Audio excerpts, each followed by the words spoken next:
자, 스가랴서 1장 12절부터 14절까지 우리 같이 합독하시겠습니다. 다 같이 시작. 그때 주의 천사가 대답하여 말하기를, 오 만군의 주여, 주께서 그들에 대하여 진노를 가지신 지 70년이 되었는데 언제까지 주께서는 예루살렘과 유다 성읍들의 자비를 베풀지 아니하시려나이까 하니, 주께서 나와 말하는 천사에게 선한 말씀과 위로의 말씀으로 대답하시더라. 그러므로 나와 이야기하는 천사가 내게 말하기를, 너는 부르짖어 말하기를, 만군의 주가 이같이 말하노라. 내가 예루살렘을 위하여 또 시온을 위하여 큰 질투로 질투하노라. 아멘. 막 이렇게 막 읽어보면, 막 읽는 이 막 내용 속에서 막 이거 막 그냥 성경이 막 창세기부터 막 요한계시록까지 막 이 말씀이 여기서 나왔던 이야기, 여기서 얘기했던 거, 그걸 여기다가 이렇게 다시 보충을 해놓고 막 이렇게 막 하면 얼마나 좋겠어요, 그죠? 이제 그렇게 되기를 정말 바랍니다. 읽기만 해도 막 어디하고 막 연결이 막 되는 거예요. 그러면 얼마나 감사하겠습니까? 우리가 그 지점을 향해서 열심히 한번 달려가 보도록 하고, 여기 우리가 예를 들어서 언제까지 자비를 베풀지 아니하시겠습니까? 70년이 되었는데, 이런 말들이 그냥 스가랴가 하나님 앞에 한 말이지만, 이들이 하나님 앞에는 이런 간절한 마음으로 약속을 기다리고 바라보고 있다라는 게 여기 담겨 있다는 거예요. 하나님께서 우리 민족에게 언제 자비를 베풀려고 하실까?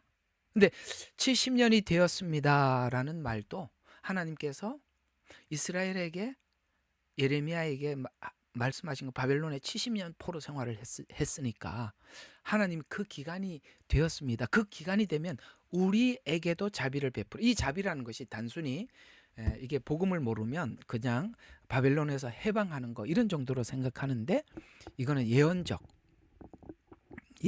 메시지가 담겨 있는 것으로 로마서 9장부터 11장 안에 있는 이스라엘에게 자비를 베푸시는, 이스라엘에게 눈을 열어서 예수님을 보게 하는 이제 그런 이야기가 되는 거거든요. 그래서 자비라는 말은 그냥 우리를 언제 포로 생활에서 건져 줄까요? 이거는 너무나도 이 성경의 의도를 모르고 그렇게 단순하게 보는 것이고, 여기 말하는 자비는 그 자비가 아니라 눈을 열어서 예수님을 보게 하실 것입니까? 라는 질문이라고 여러분들이 보시면 되겠습니다. 그리고 계속 보시면 이렇게 나와죠. 나와 말하는 천사에게 선한 말씀과 위로의 말씀으로 대답하죠. 그게 어떤 위로인가? 하나님께서 질투하겠다, 이런 것이 참 위로가 되었다. 그러니까 질투 있잖아요. 이게 이제 이런 거 있잖아요. 질투도 상대방을 사랑하는 표현이라는 거 아시죠? 나하고 상관이 없으면 무슨 질투가 나겠어요? 질투가 왜 나요? 사랑하니까 나는 거잖아요. 하나님이 이스라엘을 얼마나 사랑하는지 질투로 사랑하신다, 이렇게 말씀하시는 것이, 그게 나한테는 위로였습니다 라고 이제 스가랴가 고백하고 있는 것입니다.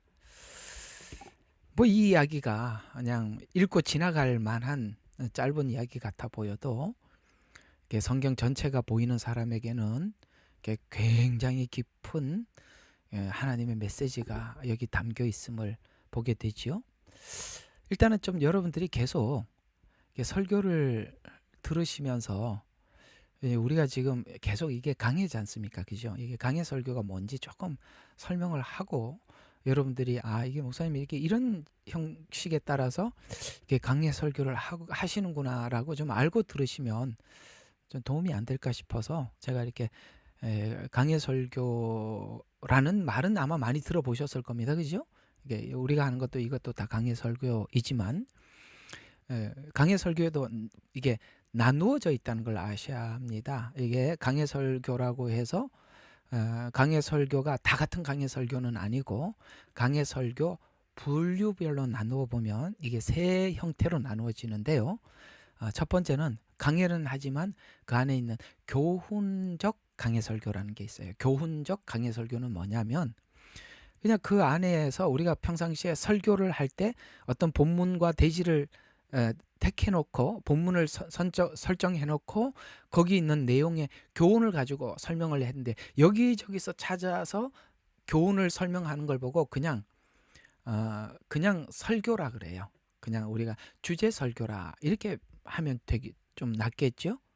우리는 그런 설교를 많이 들었습니다. 그래서 오늘은 뭐 스가랴, 내일은 뭐 마태복음, 그 다음 날은 창세기 이렇게 어디든지 그냥 본문을 설정을 해서 설교하는 거. 그걸 보고 이게 주제별 설교라 이렇게 하면 되겠습니다. 어떤 주제를 설명을 하려고 하니까 그 주제에 맞는 게 창세기에 있을 수도 있고 뭐 마태복음에 있을 수도 있으니까 그런 설교를 여러분들이 많이 들어오셨을 것이고 우리가 이제 이 강해 설교가 나오면서 이제 우리 설교에 많은 변화를 가져온 건 사실입니다. 이 강해 설교로 인해서 우리 이제 한국 교회가 이렇게 크게 된 대형 교회가 된 교회가 몇 군데가 있어요. 뭐 소망교회 곽선희 목사님이 강해 설교를 했고 또 그 누구죠? 예, 박영선 목사님. 그 다음에 또 누가 있나? 그 침례교회 그 이름이 갑자기 생각이 안 나네요. 예? 지구촌 교회 맞습니다. 예. 이동원 목사님. 예. 아유 그때 생각이 안. 고맙습니다. 얘기해 주셔서. 이제 이런 분들이 이제 강해 설교를 해서 이제 교회가 대형 교회가 되었죠. 근데 그분들의 이제 강해 설교를 보면 처음에는 이제 교훈적 강해 설교가 상당히 사람들에게 색다른 강해 설교였어요. 왜냐하면 여기저기 돌아다니다가 딱 내용이 이렇게 고정이 되니까 이렇게 설교를 할 수 있구나 싶어서 우리에게는 굉장히 신선한 충격이었습니다. 이게 이제 대략적으로 그분들이 하셨던 설교는 교훈적 강해 설교입니다. 교훈을 여기저기 안 돌아다니고 쭉 이제 뭐 이렇게 쭉 가는 거예요. 뭐 예를 들어서 뭐 스가랴 1장, 2장, 3장 이렇게 가버리는 겁니다. 그래서 이게 연결이 된다는 데서 우리는 이게 끊어서 설명을 이게 주제별로 하다 보니까 끊어졌어요. 근데 이게 연결이 되고 있다는 것에 대해서 신비하게 여겨졌던 것이죠. 그래서 이제 강해 설교가 신선한 충격이었습니다. 여기서 보면은 이거는 이제 본문에서 배워야 할 교훈과 그다음에 거기에서 이제 필요한 적용, 신앙 지침 이런 걸 저는 이제 이걸 언제 쓰느냐 목장 모임 때 교훈적 강해 설교를 하고 있습니다. 성격이 좀 달라요. 그래서 목장 모임은 교훈적 강해 설교라 이렇게 이해를 하시면 되겠습니다. 그래서 교훈만 찾아내지 거기에 무슨 구속사적인 그런 연결은 안 하지 않습니까? 그냥 그 안에 교훈만 찾아서 딱 설명을 하고 끝을 내지 않습니까? 이런 걸 보고 교훈적 강해 설교라 이렇게 합니다. 목장 모임은 교훈적 강해 설교구나 이렇게 좀 아시고 들으시면 좋을 것 같아서 오늘은 요거 한번 집어넣었어요. 그다음에 주제별 강해 설교가 있어요. 이게 뭐냐면은 이게 본문 안에 보면 특정 주제가 있어요. 예를 들어서 야곱의 이야기 쭉 하다 보면 야곱이 예를 들어서 아버지 집을 떠난 사건 안에서 주제가 있단 말이에요. 그 다음에 베델에서 또 주제가 있어요. 라반의 집에서도 주제가 있어요. 이해가 가요? 그 다음에 에서를 만나는 그 지점에도 가보면 주제가 나와요. 그런 걸 보고 주제별 강해 설교라 이렇게 이야기를 하는 겁니다. 이거는 본문의 특정한 주제를 집중해서 설명해서 성경 전체의 주제가 무엇인지 설명해 주는 거. 그거는 대체적으로 제가 수요일 날 하는 강해 설교입니다. 주제가 있죠. 거기에는 어떤 주제를 자꾸 제가 이렇게 설정을 해놓고 거기에 맞춰서 여러분들한테 설명을 해 들어가고 있지 않습니까? 그게 이제 수요일 날 하는 거는 강해 설교인데 주제별 강해 설교구나 이렇게 생각하시면 됩니다. 그러면 구속사적 강해 설교가 있어요. 이거는 화요일 날 하는 설교입니다. 화요일 날 설교를 들어보시면 모든 내용이 전부 다 예수님하고 맞춰져 있죠. 구약에 있는 어떤 모형이 나오는데 전부 다 보니까 이게 예수님 사건과 연결이 되더라. 그게 이제 구속사적 강해 설교입니다. 이제 제가 이제 요거는 오경을 설명할 때나 예언서를 설명할 때 이거를 하는데 이 세 개 중에 사실은 굉장히 어려운 게 구속사적 강해 설교입니다. 이거는 하나님께서 구속사적인 일을 어떤 식으로 처음부터 시작을 하고 어떻게까지 끝나는지 전체를 모르면 손을 댈 수가 없는 참 어려운 작업이긴 해요. 그래서 구속사적 강해 설교에 여러분들이 많이 좀 은혜가 되고, 이게 이런 이야기였구나 하고 이렇게 여러분들에게 굉장히 많이 도전이 되었던 것은 아마 이 구속사적 강해 설교에서 여러분들이 많이 은혜가 되었으리라 저는 그렇게 생각을 하는데 맞긴 맞지요. 아마 그럴 겁니다. 그래서 이렇게 강해 설교지만 강해 설교하고 뭉뚱그려서 전체 이렇게 생각하지 마시고, 자, 교훈적 강해 설교, 주제별 강해 설교, 그 다음에 구속사적 강해 설교 세 개가 있는데, 필요에 따라서 언제는 이걸 쓰고 언제는 저걸 쓰고 이거는 이렇게 쓰고 이렇게 하더라. 그래서 오늘은 이제 예언은 뭐라고요? 주제별 강해 설교가 됩니다. 이제 주제별이지만은 뭐하고 같이 연결이 돼 있냐? 구속사적 강해 설교하고 둘이 짬뽕이 돼 있는 겁니다.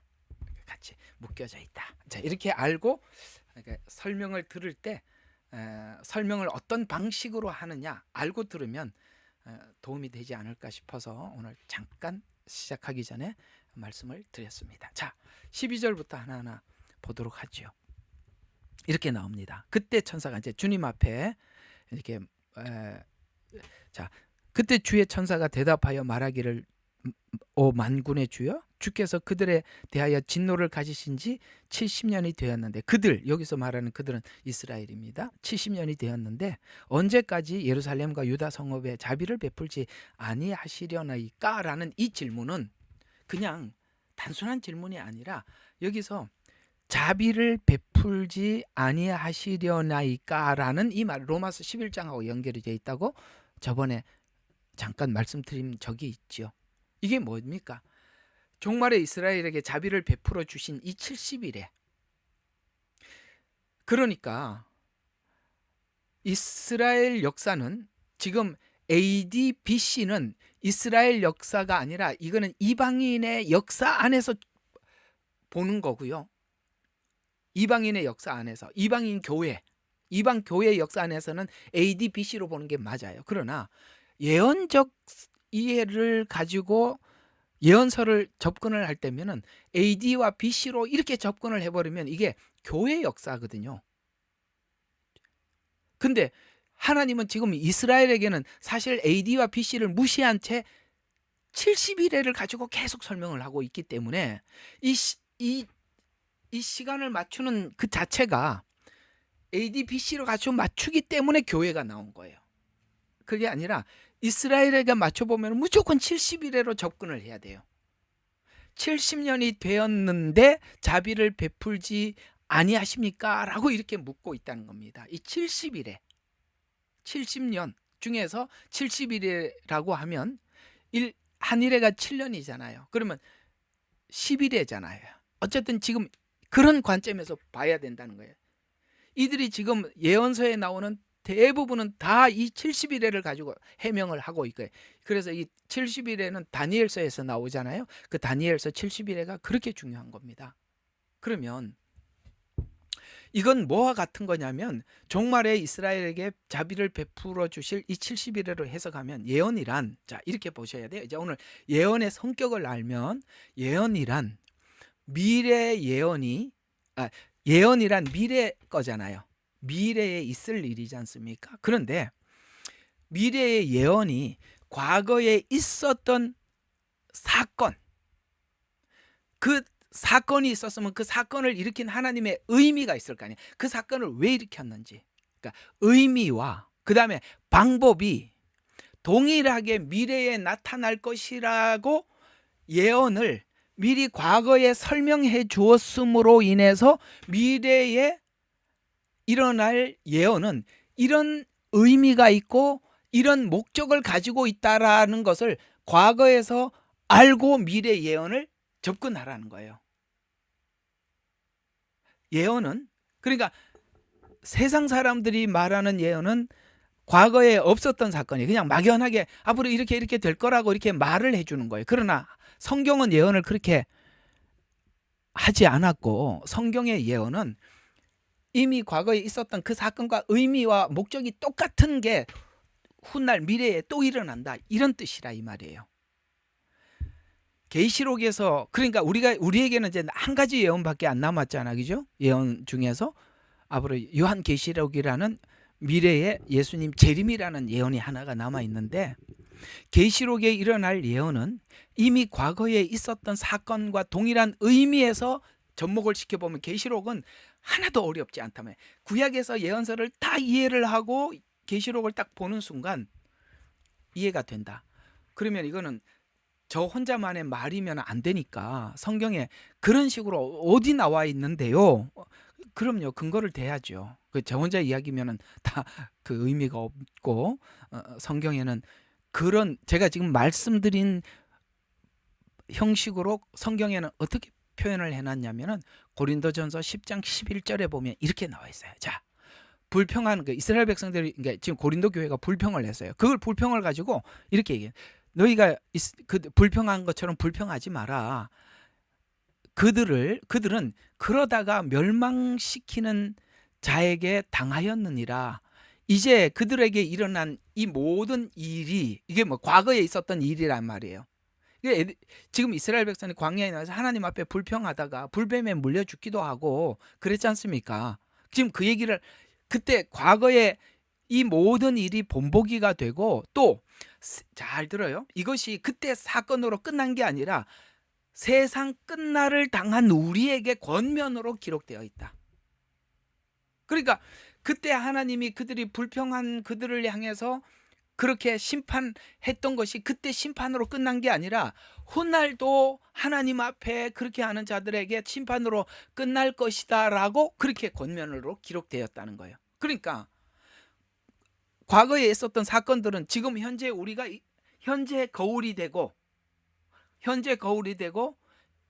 잘 들어요. 하나님께는 시간이라는 것이, 우리에게는 시간이 과거, 현재, 미래가 있는데 하나님께서는 시간이 천년이 하루 같고 하루가 천년 같아서 하나님에게는 우리가 생각하고 있는 시간 개념이 없다 이 말이에요. 왜? 하나님께서 과거에 이 상태가 됐으니까 심판을 하셨고, 이 상태가 된 자들, 예를 들어서 노아 홍수 이야기를 보면 그런 자들에게, 이런 어떤 자들에게 심판을 했는지, 소돔, 고모라, 바벨탑 이런 사건을 통해서 누가 어떤 대상들이 심판을 받았는지, 또 이스라엘 백성들이 광야 살면서 어떤 대상들이 심판을 받았는지가 그때 하나님께서 했던 그런 상황이 오면, 지금도 그 상태에 오면 그 사람을 심판하신다는 이야기가 되고, 훗날에도 그 상태가 된 사람들을 심판하신다는 거울이다 이 말이에요. 이해가 가요? 하나님이 옛날에는 이렇게 역사했다가 오늘은 이렇게 역사하지 않는다 이 말이에요. 예를 들어서 구약의 하나님은 무서운 하나님이고 신약의 하나님은 무조건 은혜로운 하나님이 아니라 그 하나님이 똑같은 하나님이다 이 말이에요. 하나님을 각색하지 말라는 거예요. 그래서 예수님께서도 심판 때가 소돔과 고모라 때와 같다라는 말을 뜻하는 것은 그 상태, 그들이 지금 죄악이 소돔 때 그 죄악 상황을 잘 보라는 거예요. 동성애, 합법화, 그 시점이 하나님이 심판할 완전히 크라이막스 지점이라는 거예요.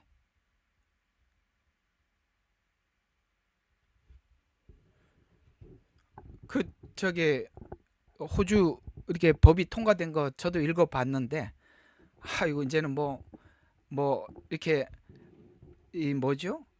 기도해 주면서도 권면을 못하게 됐더구만요. 그것도 불법이라고 세상에. 그게 이제 다 된 거죠. 하나님의 심판이.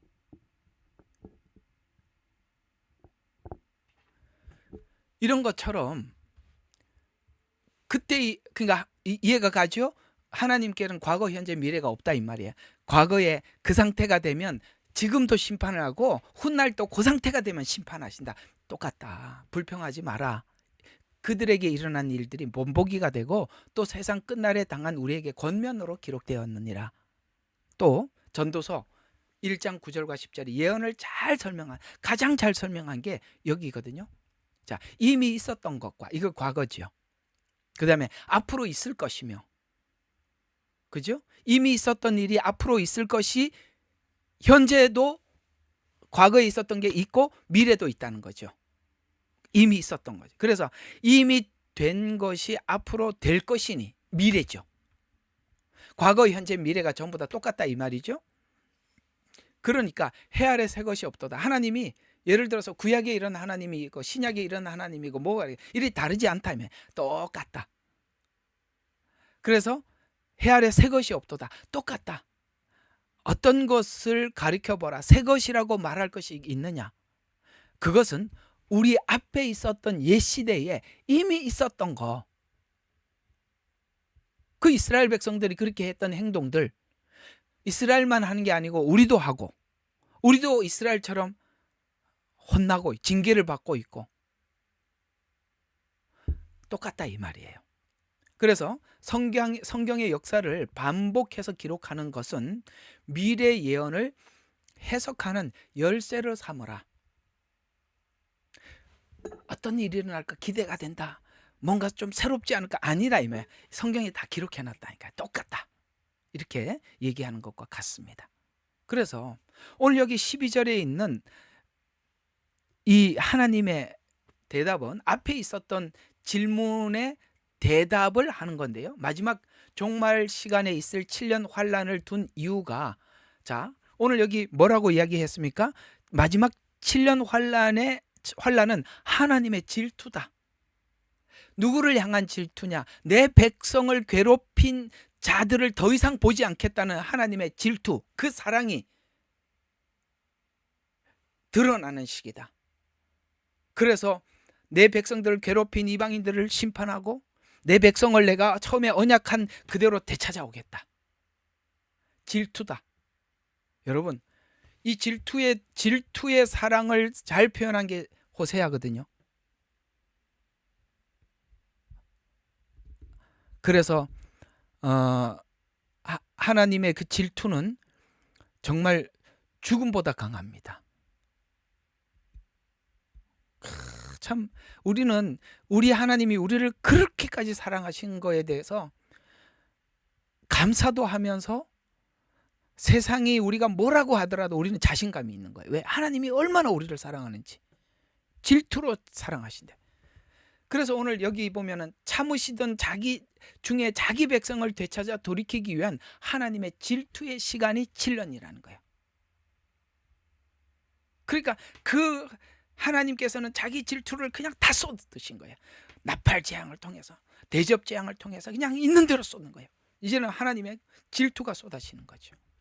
그래서 여기서 우리가 스가랴서에서 보고 있는 7년 환란의 성격을 우리가 발견할 수 있어요. 하나님의 질투의 시간이구나.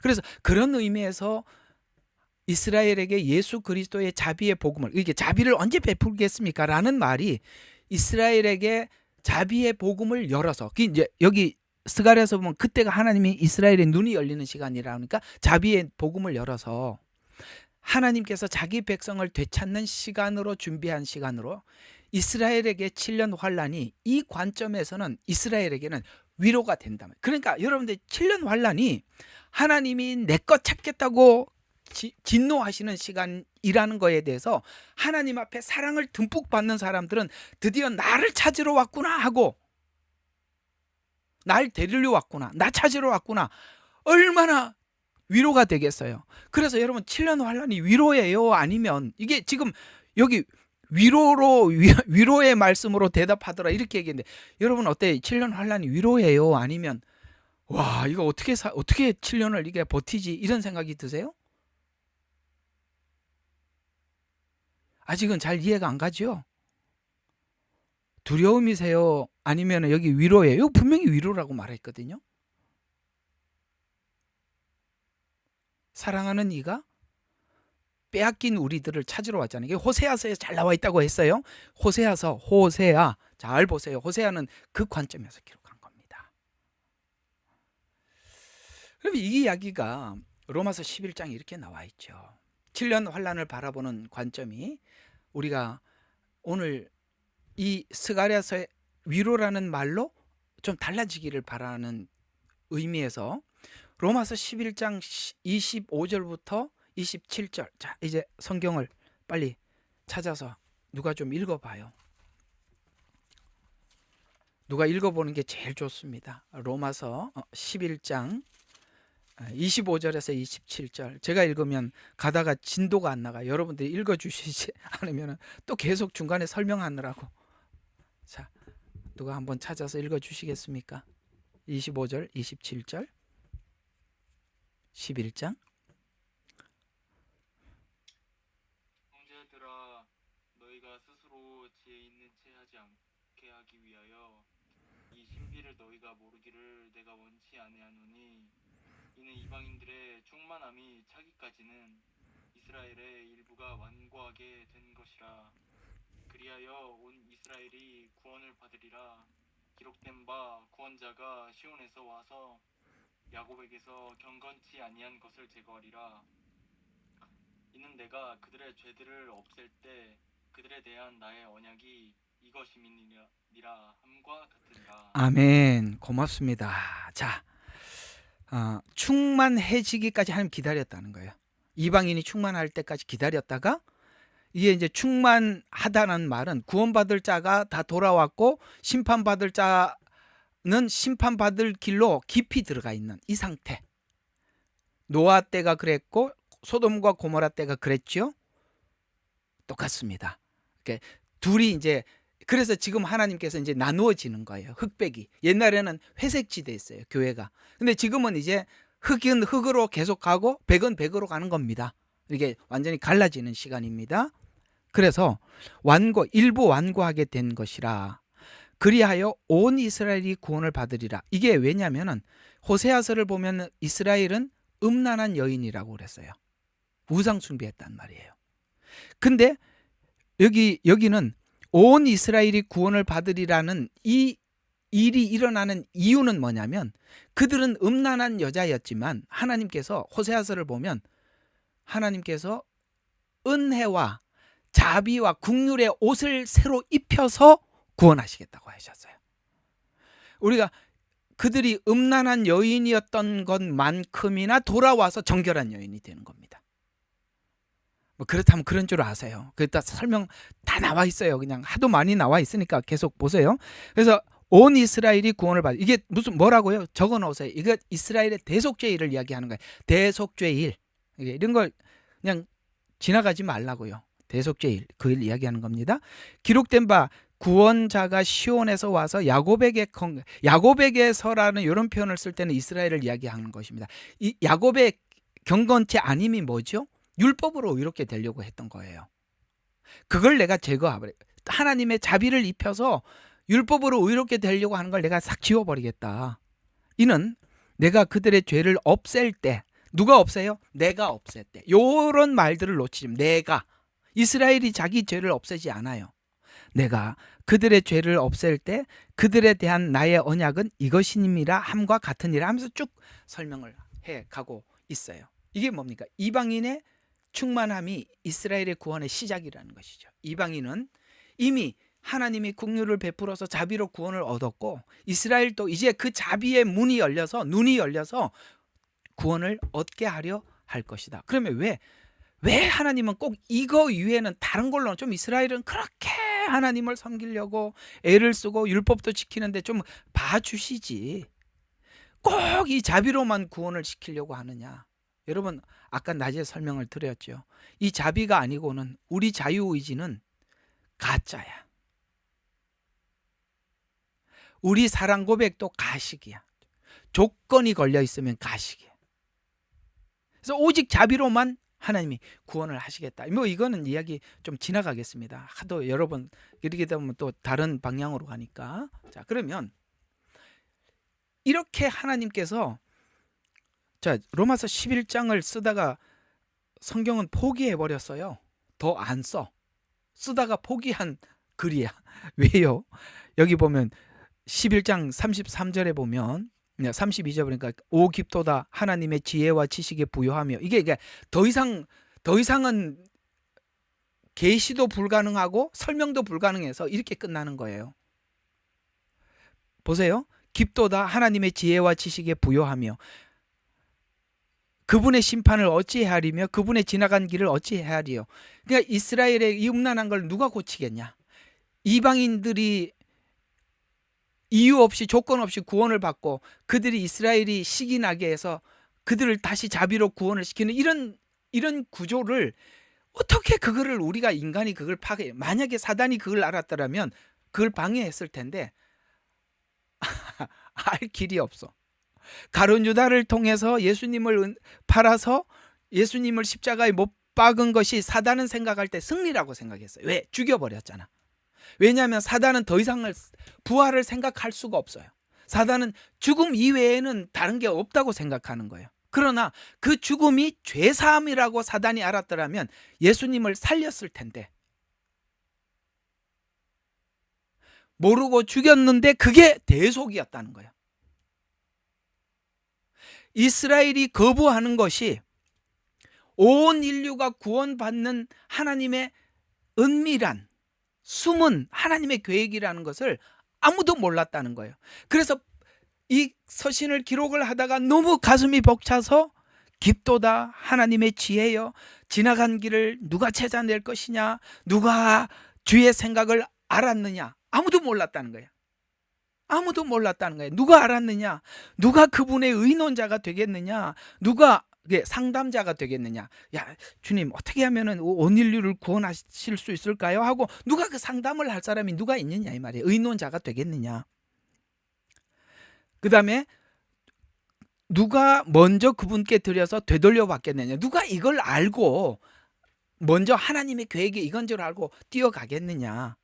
만물이 그분으로부터 나왔고 창조가 그분에 의해서 되었고 그분을 통하여 그분께 돌아갑니다. 예수 없이는 창조가 없고 예수님 없이는 우리 마음의 창조가 없다는 거예요. 예수님 없이는 하나님은 아무것도 안 하기로 결정했다는 거예요. 그러니까 여러분들이 예수님을 모르고 예수님의 사역이 뭔지 모르고 복음을 안다? 있을 수가 없다는 거예요. 그분을 빼놓고는 창조도 없고 우리 마음의 변화도 없고 구원도 없고 아무것도 없다는 거예요. 그분을 통해서 나왔고 그분을 통해서 돌아가고 그래서 왜 그렇게 했냐? 영광이 그분께 다 돌아가서 영원히 그 영광을 돌리면서 살도록 하나님이 이렇게 세팅을 해놨대요. 이 밖에서는 어떤 구원도 얘기하지 말라는 거예요.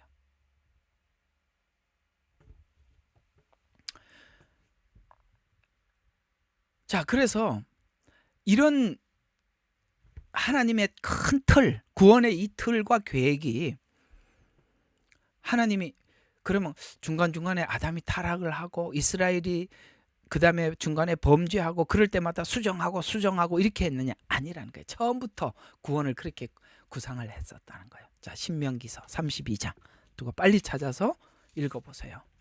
32장 20절. 신명기 32장 20절.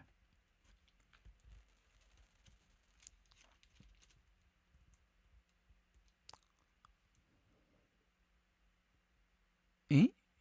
읽을 사람이 아무도 없어요? 주께서 말씀하시기를 예. 내가 그들로부터 내 얼굴을 숨길 것이며 내가 그들의 끝이 어떠한지를 보리라. 이는 그들이 매우 비뚤어진 세대며 믿음이 없는 자녀임이라. 아멘. 자, 32장 10절을 보면 자, 모든 자비와 모든 진리의 가장 작은 것이라도 받을 가치가 없사오며 아니죠? 이게 내가 지금 신명기 엉뚱한 걸 목사님 엉뚱한 걸 읽고 있습니다. 빨리 말을 해주셔야지. 창출레민 신명기 나는 지금 신명기 해놓고 창세기 펴놓고 앉아 있었어요. 32장 20절 자 봅시다. 이렇게 나와 있어요. 자 20절 주께서 말씀하시기를 내가 그들로부터 내 얼굴을 숨길 것이며 이제 그들은 지금 이스라엘이죠. 내가 그들의 끝이 어떠한 것을 보리라. 이는 그들이 매우 삐뚤어진 세대며 삐뚤어진 세대라는 말은 뭐냐면 율법을 줘도 율법을 오용하고 하나님을 믿으라고 그러면은 우상 숭배하듯이 하나님을 믿고 그들은 너무 삐뚤어진 시대다. 요걸 이제 호세아서는 음녀라 이렇게 표현하고 있어요. 못 알아듣는 거예요. 삐뚤어진 세대며 믿음이 없는 자녀임이라. 그래서 그 뒤를 쭉 계속 보시면 그들은 하나님이 아닌 것으로 내게 질투를 일으켰나니 그들은 그들의 헛된 것으로 내게 진노를 일으켰으니 나도 백성 아닌 자들로, 요건 이방인들이에요. 여기 이제 20절에 있는 그들은 이스라엘이고요. 21절에 있는 그들은 이방인을 이야기하는 겁니다.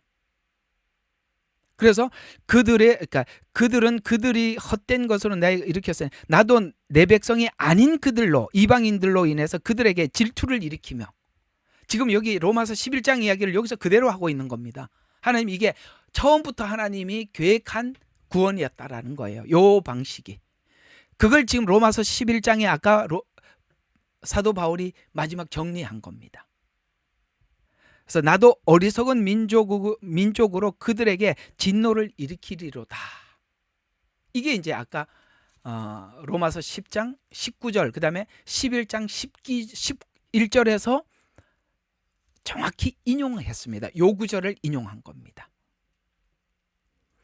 그래서 이방인의 충만한 자가 하나님 앞에 은혜로 조건 없이 구원받고 돌아오는 것을 보면서 이스라엘이 질투해서 온 이스라엘이 구원을 받으리라, 이렇게 나와 있어요. 요거는 이제 그냥 넘어가고 호세아서 누가 좀 읽어주시겠어요? 요걸 좀 설명하기 위해서는 로마서 11장은 여러분들이 아는 내용이니까 호세아서 2장 19절에서 23절, 요게 이제 굉장히 중요한 성경 구절입니다. 요걸 이해하는데, 자, 찾으신 분 읽어주시기 바랍니다.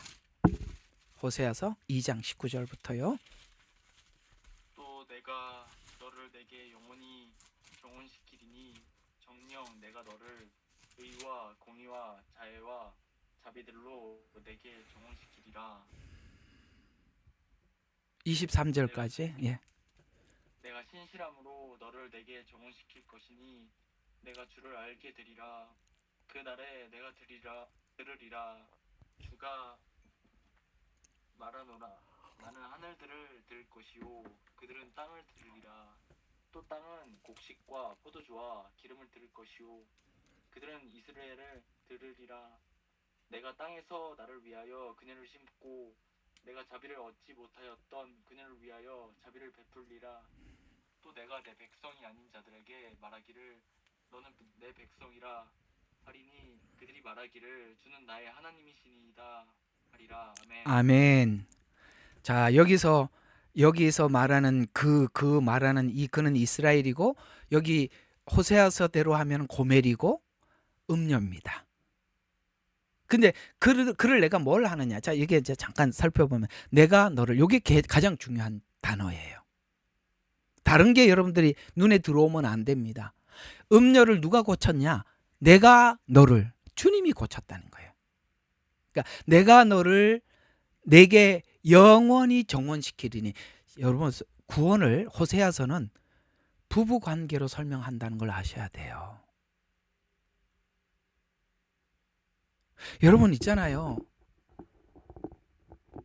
선 보고 돌아와서 아니구나. 선 보고 돌아와서 아니구나. 왜 그 아니구나 그런 거 했어요? 마음에 안 드니까 어떻게 저 사람하고 같이 살아. 그래서 아니라고 돌아온 거잖아요. 아닌 사람하고 어떻게 살아요? 음녀하고 어떻게 살겠어요? 이스라엘을 데리고 왔더니 또 가서 우상 숭배하고 또 음행하고 또 음행하고. 근데 여기에 보면 이스라엘이 음행했던 이스라엘이 하나님 앞에 정결한 여자가 된 것은 이 고멜이 정결해서가 아니라 호세아의 그 열심과 놓지 않는 사랑 때문에 감동돼서 이 여인이 순결한 여인이 된 거거든요. 그래서 여기 보면 이들의 이 변화는 내가 너를, 그래서 정결한 처녀로 만들어서 영원히 정혼하리니, 이게 구원이라고요. 정혼. 왜? 정혼해서 같이 살겠다는 거예요. 그래서 내가 정녕 내가 너를 이와, 자, 뭘로 했냐면은 이 여자가 왜 자꾸 이렇게 음행을 하느냐면 뭐가 없어요. 공의도 없고, 그 다음에 호세아인 신랑이 자기를 사랑하는지도 모를 거예요. 사랑을 느끼지도 못했기 때문에 그러는 거예요. 여러분, 이 호세아서를 우리가 그 당시 그 사회로 돌아가서 여러분이 그 시대에 그 현장에 있다고 생각을 합시다. 호세아는 모든 이스라엘 백성들이 제사장이라는 걸 알고 있어요. 근데 어느 날 청첩장이 날아왔어. 사람들에게. 신랑 호세아, 신부 고멜. 이 고멜, 이거 공창이거든요. 공창은 뭐냐면 그 당시에 사창이 있고 공창이 있어요. 다말 같은 사람 보고 사창이라 그래요. 개인적으로 자기 몸을 파는 사람. 그러나 공창은 우상 숭배할 때 모든 사람들이 보는 무대 앞에서 몸을 내주는 여자를 보고 공창이라 그래요. 그 고멜은 모두가 알고 있는 공창이라 이 말이에요. 근데 이스라엘 백성들 중에서 청첩장을 받았는데 신랑 호세아, 신부 고멜, 이렇게, 이게 얼마나 충격이에요. 고멜이 어떻게 우상 숭배하는 창녀하고 결혼한다고? 하나님은 이스라엘을 그런 이스라엘인 줄 알고 가서 청첩장을 내밀었다는 거예요. 그러니까 옛날에 했던 그 버릇이 계속 나오는 거예요. 그게 우상 숭배. 계속 또 데리고 왔더니 또 가고, 데리고 왔더니 또 가고 했잖아요. 그걸 근데 이게 있어요. 나쁜 놈이네. 하여튼 저런 거하고 어떻게 같이 살아가 아니라, 잘 들어봐요. 음녀였기 때문에 돌아와서는 정결한 여인이 될 수 있었던 거예요. 무슨 뜻이냐? 우리가 죄인이었기 때문에, 너무나도 말할 수 없는 깊고 깊은 죄인이었기 때문에 주님 앞에 돌아와서 거룩해지는 거예요. 그러니까 우리의 거룩은 얼마나 죄를 깊이 인식하느냐에 따른 것이지, 죄를 인식하지 않은 사람들의 거룩은 가짜다 이 말이에요. 고멜은 돌아와서 자기에게 없는 것이 주님과의 관계 속에서 채워졌어요. 공의. 여러분, 이 여인에게 공의가 있었어요? 없었어요. 의도 없었고 공의도 없었어요. 근데 그게 채워졌어요. 이제는 모든 것을 정확한 눈으로 성경을 보고 말씀을 대하는 태도를 갖게 되었어요. 공의를 갖게 되었어요. 우리가 사실 하나님에 대해서 멀리 있으면 이 공의가 없어요. 말씀을 자기가 원하는 대로 풀어. 내가 편한 대로 성경을 해석하는 거예요. 그러나 내 안에 공의가 들어오면 내가 나에 대해서 정확하게 진단을 하고 정확하게 나를 자책하는 거예요. 자기가 자기에 대해서 너그러운 사람들은 공의가 없는 거예요. 하나님이 그걸 채우겠다는 거예요. 왜? 그래야 우리가 선명하게 죄 앞에서 단호하게 거부하니까요. 성경을 자기 원하는 대로 자기 마음대로 풀지 않는, 공의를 채워놓겠다. 그게 채워지는 조건이 뭐였냐? 자애, 하나님께서 사랑한 무조건적인 자비, 이것이 공의를 채우더라는 거예요. 무슨 뜻이냐? 은혜가 공의, 율법을 따르게 만든다는 거예요. 자애, 하나님의 자비가 그 율법의 공의를 갖게 만든다는 거예요. 이걸 내가 만들어 놓고 말겠다, 이 창녀 같은 이스라엘에게. 이런 이야기가 호세아서예요. 그래서 내가 공의와 자비들로 내게 정원하리라. 여러분, 이 복음 앞에 있는 공의, 자애, 자비에 대한 이해가 없는 구원, 정원, 내가 예수님 신부다, 말이 안 된다 이 말이야. 하나님이 그걸 채워놓고 같이 살겠다고 하는데 이건 다 성화잖아요. 성화에 대한 이해가 전혀 없다면 내가 예수님 신랑이라고, 신부라고, 이게 말이 안 되는 거예요. 제가 항상 말씀드렸잖아요. 구원에 대한 정확한 이해는 당신이 얼마나 성화에 대한 이해를 하느냐, 그것이 진짜 구원에 대한 당신의 구원의 확신이라고. 예? 성화에 대한 일도 없으면서 그게 무슨, 왜? 이렇게 해서 내가 정원시켜서 영원히 같이 산다고 했단 말이에요. 그걸 채워놓고. 그게 채워지고 계세요? 하나님 그걸 채우는 걸 느끼세요? 그게 구원이란 말이에요.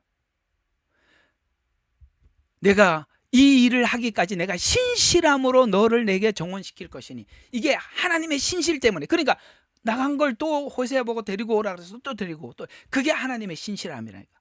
그게 하나님의 열심이고 신실함이. 그래서 신실함으로 너를 내게 정원시킬 것이니 내가 그때 주인 줄 알게 되리라. 여기서 중요한 이야기는 내가 너를이라는 말. 주님이 하셨다. 알게 할 것이다. 여기서 말하는 안다라는 말은 히브리어로 야다라는 뜻이에요. 야다가 뭐라고요? 침실에서 부부가 서로를 알다 이런 뜻이에요. 침실에서. 성경에는 이 말을 벗었으나 부끄럽지 아니하더라 이렇게 나오는 겁니다. 하나님 앞에 아무것도 숨길 게 없는 자가 되었다. 그러니 바리새인들처럼 위선 말도 안 되는 거예요. 그건 그 자체가 자기 부끄러운 거예요. 예? 율법을 지키네 하고 위선 그 자체가 너무 부끄러운 거예요. 위선이 없어져야 돼. 정상이란 말이죠. 야다, 인격. 이걸 하나님이 필연적으로 완성시켜 놓고 함께 살겠다. 그래서 21절 보면 21절과 22절에 보면 그날에 내가 들으리다 주가 말하노니 하늘이 들을 것이요 그들은 땅을 들으리로다. 요게 이제 이게 이제 저주로 막혔던 창조 질서가 회복됐다는 뜻인데 이 말씀 혹시 여러분 로마서에 나오는 거 아세요? 제가 한번 야외 예배 가서 설교한 적이 있는데 저는 언제 무슨 설교를 했는지 기억합니다. 야외에 가서 피조물도 하나님께서 주님의 재림을 고대하고 기다린다고 했습니다. 오늘 그 말이에요. 하늘이 들을 것이요 그들은 땅을 들으리라. 땅은 왜요? 땅이 왜 이렇게 됐어요? 가시와 엉겅퀴를 냈어요. 사람 때문이잖아요. 창세기 뭐라 그랬습니까? 우리가 죄를 지어서 땅은 가시와 엉겅퀴를 낼 것이요. 주님이 재림하는 그 나라가 되면 이 땅이 회복이 돼서 달마다 과실을 맺고, 여러분 천년왕국 아시죠? 맑은 시냇물, 7년 환란으로 인해서 바다, 강 전부 다 오염이 되는 거, 성전에 흐르는 천년왕국의 예루살렘에서 흘러내리는 동서남북으로 흘러내리는 물로 인해서 모두 회복된다고 에스겔서에서 나와 있어요. 하늘과 땅 다 들으리로다. 그래서 그때 이스라엘이 지금 음녀와 같이 로라는 말이 부정사라 그랬죠. 국류를 얻지 못할 상태에서 국류를 얻어서 의와 자비, 의와 공의를 회복했다는 거예요. 이해가 가지요. 죄인이 구원을 받아서 의가 회복됐다 이렇게 얘기를 하는 거예요. 로하마라는 걸 철저하게 깨닫게 해주겠다.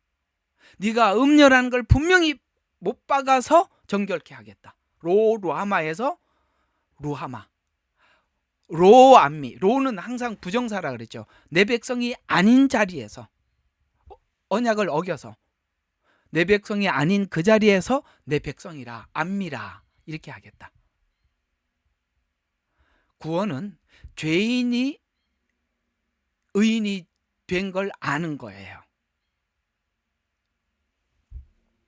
이걸 해서 이걸 이스라엘, 내 백성 이스라엘에게는 7년 환란 때 이 일을 할 것인데, 이 환란을 통해서 호세아서 금방 읽었던 2장 19절과 23절은 이런 이야기입니다.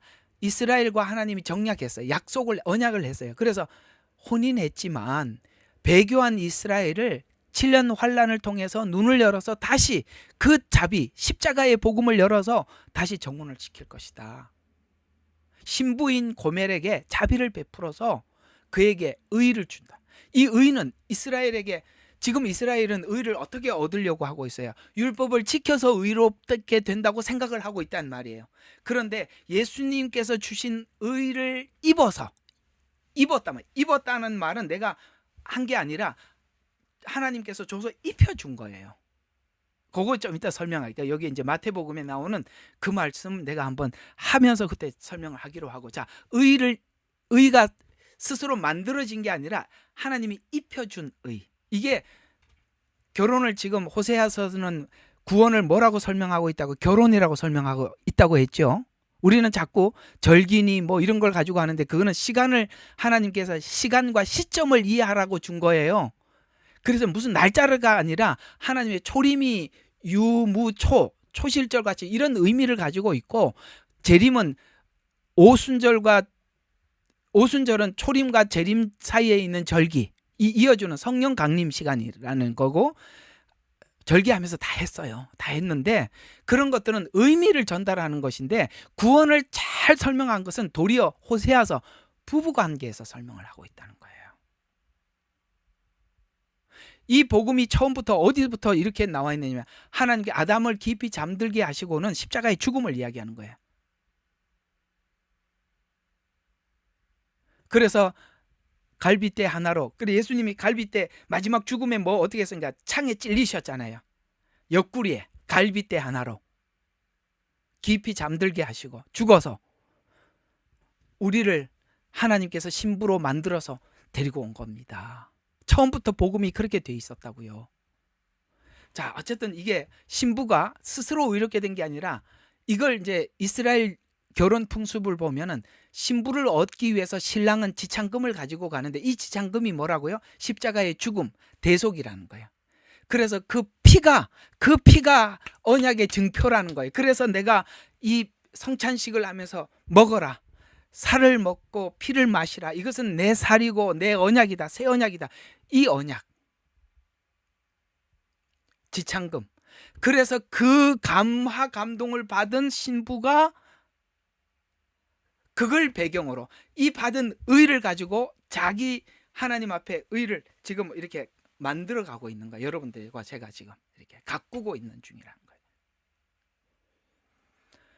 자애와 자비, 조건 없이 덮어주는 용서로, 로마서 9장 25절과 26절에 보니까 백성 아닌 자들에게 백성으로 불러서 이스라엘에 접붙여서 이스라엘을, 이건 이제 저번에 한번 얘기했죠. 이건 이제 오해하지 마라. 이스라엘이 원 가지고 우리는 접붙임을 받은 거니까 이제는 이스라엘이 하라는 대로 해라, 절기를 지켜라, 아니라고 그랬죠. 그거는 의미를 전달하는 데 쓰는 것이지, 우리가 그 하나님께서 그 절기를 지키고 율법으로 돌아가라는 이야기가 아니라고 여러 번 말씀을 드렸습니다. 어쨌든 하나님께서 이렇게 이스라엘에게 눈을 열어서 그 옷을 입혀서 마지막 하나님께서 결혼을 하겠다라는 말씀이 요한계시록 19장 9절. 그러니까 지금 제가 쭉 설명을 하고 있는 겁니다. 신명기, 호세아, 그 다음에 요한계시록, 이렇게 세 군데를 찍었습니다. 오케이? 자, 그러면 다시 어떻게 이스라엘이 신부로 단장이 되는지 봅시다. 요한계시록 19장 7절부터 9절. 19장 7절에서 9절. 자, 좀 읽어주세요.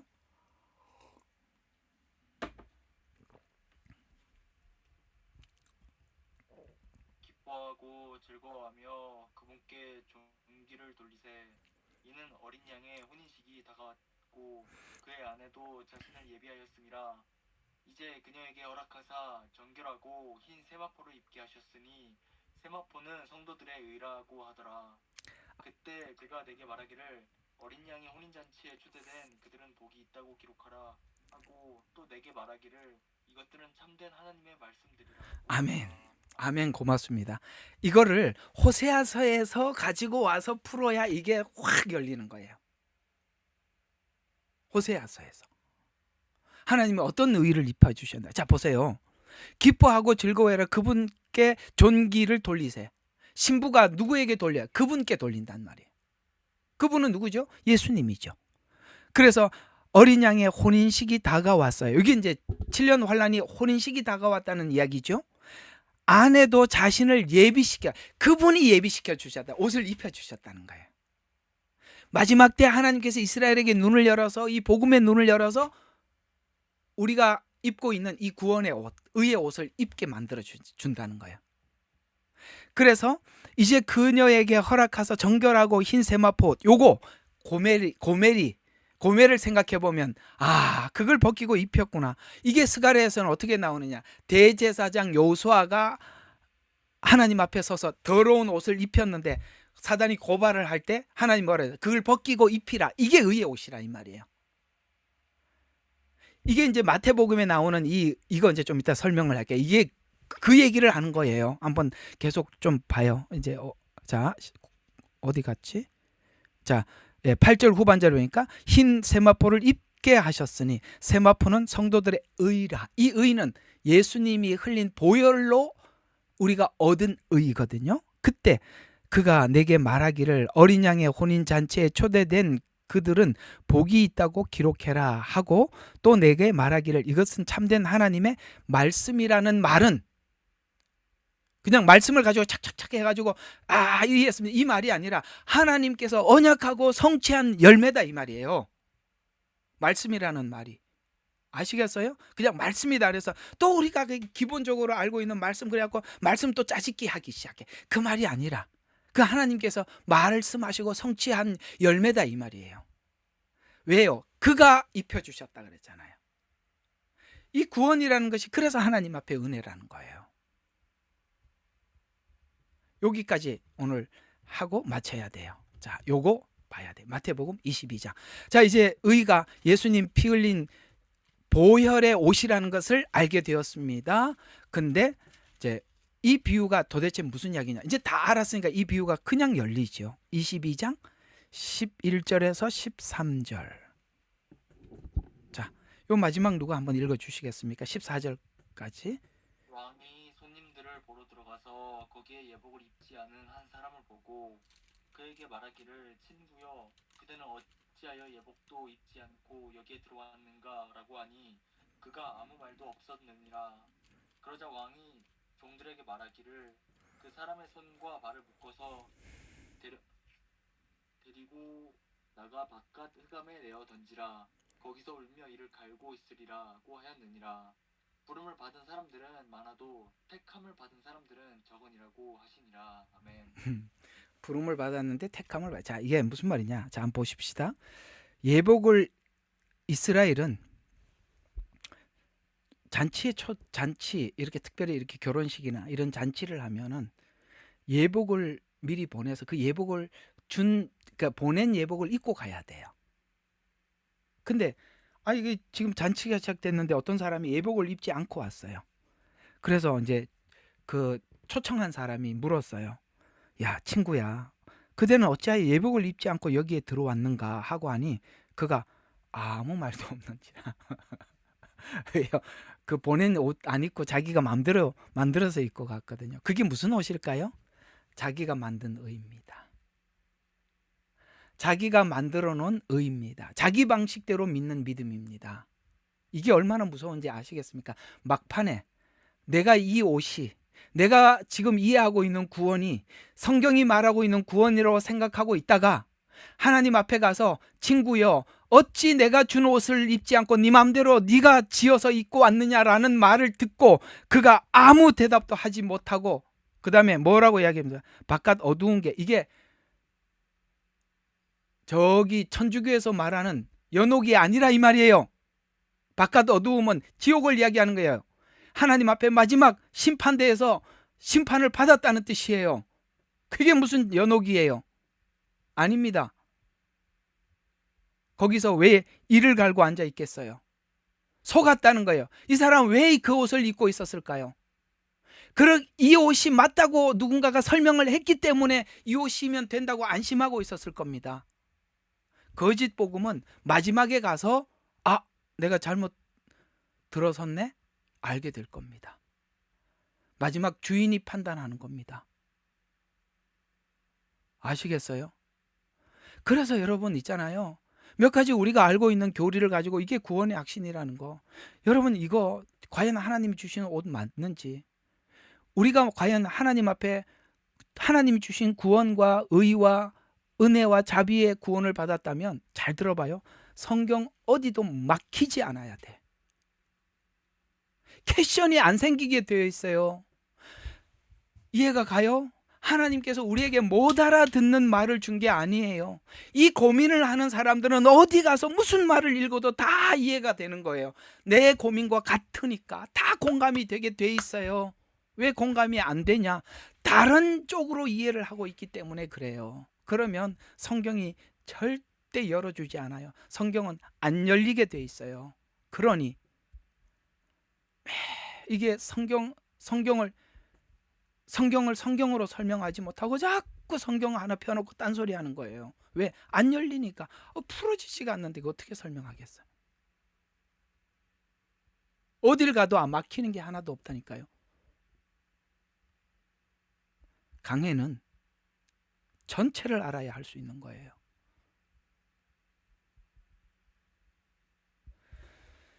자, 오늘 여기 이 말씀 이제 여기까지. 근데 여기 이제 부름을 받은 사람은 많아도 택함을 받은 사람이 적으니라, 이런데 이제 숫자나 이런 수치에 관심이 많죠. 이 말은 어디하고 넓은 길과 좁은 길 이런 거하고 같은 이야기입니다. 그리로 찾는 자가 많다. 왜냐면은 인간이 생각할 때 내가 뭔가를 지불을 하고 구원을 얻는 것은 사람들이 누구나 생각할 수 있는 거예요. 기독교 이외의 모든 종교가 뭔가를 해서 구원을 이야기해요. 근데 교회 안에서도 그렇게 설명을 하고 있다면, 저 다른 종교가 말하듯이 그렇게 설명을 하고 있다면 아니라는 거예요. 구원은 오직 하나님 앞에 은혜로 구원을 받아서, 그 구원이 아무 일도 안 하는 게 아니라 그 구원이 우리를 전체를 뒤집어 놓는 거예요. 너무나도 충격적이어서. 그래서 우리 안에 의가 세워지고 모든 신앙의 질서들이 잡히는 겁니다. 누가 구원을 값싼 것으로 설정해놓고 설명을 하는 바람에 우리는 구원이 싸구려가 되었어요. 예수님이 그 정도로 값싼 것이었다면 성육신 할 필요도 없었어요. 그냥 하늘에서 내가 용서할게 하고 한마디 지르면 끝이에요. 안 그래요? 하늘에서 한마디만 하면 끝나는 거 취소다. 다시 에덴 열어놨으니까 다 들어와라. 이러면 끝날 건데 왜 오셔서 인간의 몸을 입으시고 그 모진 고통을 당하시고 구원을 하셨을까요? 우리 안에 의를 세우려고요. 율법을 완성하려고. 내가 율법을 폐하러 온 것이 아니라 완성하러 왔노라고. 이 말이 엄청난 큰 소리라는 걸 왜 모르십니까? 오늘은 여러분들과 함께 여기까지 하고 기도하고 마치겠습니다. 하나님, 묵상만 해도 커지고 생각만 해도 설레이는 그 하나님의 일하심,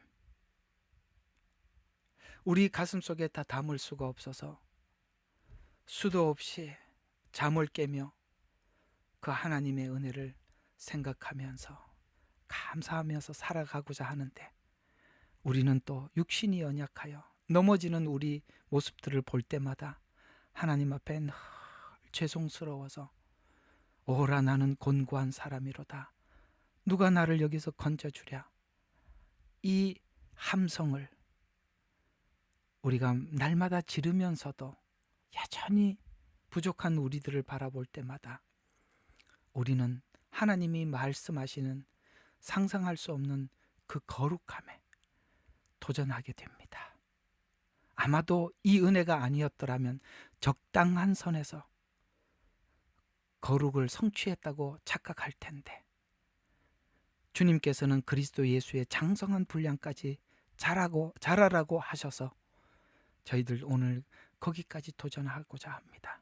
은혜를 더 부어주시고 그 사랑을 우리가 더 밝히 나타내, 아버지 하나님, 이 사랑을 내 가슴 속에 아버지 하나님 품고 매일매일 모든 상황 앞에서 우리가 결정하며 살아갈 수 있는 한 주간이 되도록 도와주시옵소서.